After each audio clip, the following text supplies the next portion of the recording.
The Healing Mist by Emily A. Dinwiddie.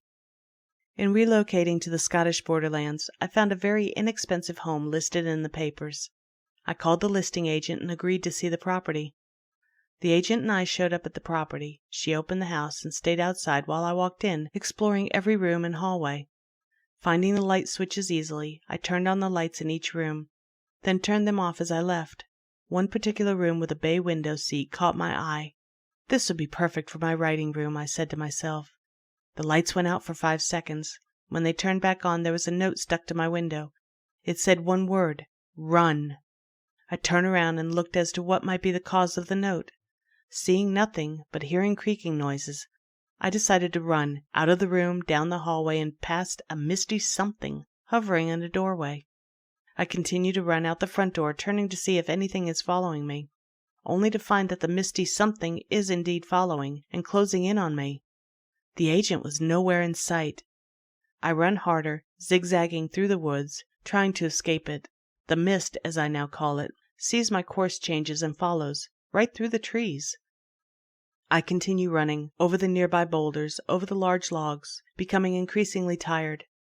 I keep running, checking behind me and not watching where I'm going. I fall into a pit of some kind, landing on bones of animals.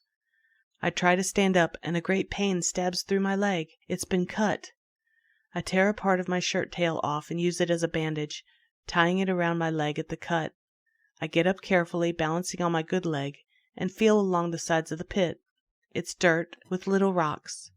I find a spoon-like bone and start to dig steps into the walls. Little by little, I carve out the dirt and the steps.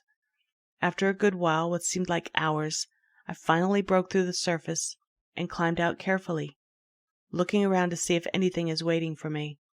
Far in the distance, I see what looks like the mist hovering. I try to quietly and carefully make my way away from it. I keep checking behind me to see if it's seen me and is coming after me. I make it a far distance away, and then a branch snaps under my foot. I freeze in place, and slowly turn to check and see if the mist has heard it, if it's able to hear. It has indeed heard me, somehow, and is following.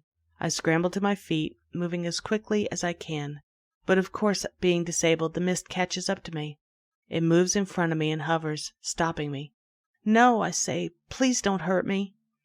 Before my eyes, the mist forms the shape of a human gypsy female, not speaking, but using her hand movements. She motions for me to sit down on the nearby boulder.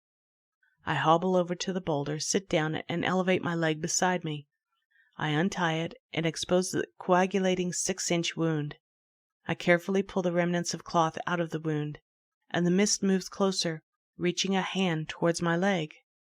I hold my breath as her hand hovers over my leg for a moment. I cringe, and as it moves closer to my skin, I feel a tingling, and the wound seems to be healing itself back up. The pain goes away. I look to the mist in awe. "Thank you," I say. She moves her hand back and lowers her head, then motions for me to follow. I now know that this is not a malevolent being, but the spirit of a gypsy healer. She moves with such grace over the ground and keeps looking back to see if I'm following. I speed up to walk beside her, my mind racing with so many questions. Who is she? Where does she come from? Why is she still here and not moved on? We come to a waterfall with a small pool at the bottom. She motions for me to rinse off my leg. I carefully make my way down to the small pool, sitting down on a flat rock, and scoop the water in my hand to rinse off my wounded but healed leg. I look at the mist, and she is standing nearby, pointing to a plant, which I recognize as willow, a pain reliever, and cowslip, as well as mushrooms and chamomile. I now understood why she has helped me. I am an herbalist as well. Kindred spirits, with one being actual spirit. There is much I can learn from her. I have so many questions. Will you answer them? I ask her. She nods slowly, and we walk back to the house, with her showing me the plants along the way, which I pick and carry along. It's almost an unspoken conversation about plants, mixed with a verbal conversation from my end.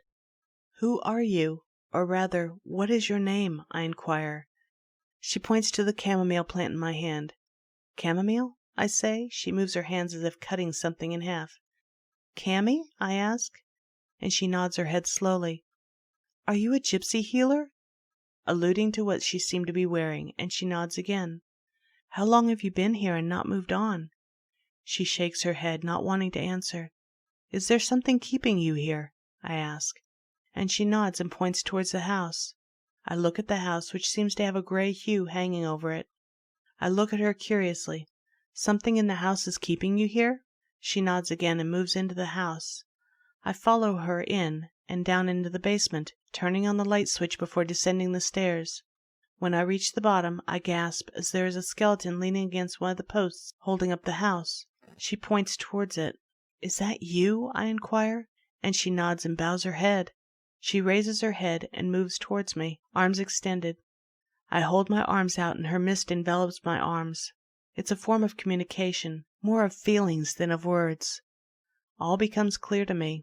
She was a gypsy healer, held captive in the basement by someone who became enamored with her, and there she died, but spoke a curse upon the house as she died, that she would haunt whoever lives there until a kindred spirit came to the home. I got the feeling she would like a proper burial in order to help her move on. I will help you with a proper burial, I said, and she smiled beautifully. I went upstairs, searched the closets until I found a set of linen sheets in the closet, and returned to the basement. I lovingly gathered up her bones, cleaned the dirt from decades from them, and laid them in the sheets. I then took the herbs I had picked, placing them gently on her bones for her to hold, and wrapped her with love. The next night was a full moon, and at moonrise I buried her in a little glen behind the house. With blessings and love she passed from this world, free at last, as I watched her spirit orb float up into the sky. The Healing Mist, written by Emily A. Dinwiddie. Copyright 2019.